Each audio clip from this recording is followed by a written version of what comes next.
ఒక రజక సోదరుడు రాసి పంపిండు చూడు, ఎంత అద్భుతమైందో.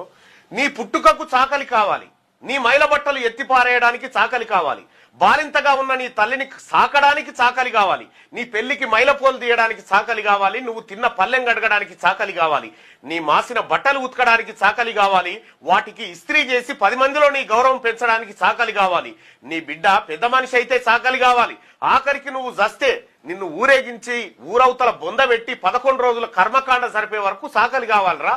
నీ పుట్టుక నుండి చావు వరకు నీకు మైలంటకుండా నిన్ను శుభ్రం చేసేది ఒక చాకలి వ్యక్తిరా. ఆ చాకలి లేకపోతే నువ్వు భూమి మీద శుభ్రంగా బతకలేని నీ గబ్బుని నువ్వు శుభ్రం చేసుకోలేని చౌటవురా అగ్రకుల అహంకారి.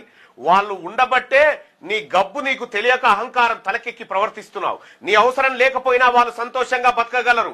వాళ్ళే గనక లేకపోతే పుట్టుక నుండి చావు వరకు నీ ఒళ్ళు ఇల్లు మొత్తం కంపేరా అని చెప్పి ఇగో ఒక అతను పంపించిండు. నిజంగా ఒక రజక బిడ్డని 2 ఏళ్ల పాపని అగ్రకుల అహంకారం అసలు లోకమేందో తెలియక ముందుకే చంపి పారేసింది.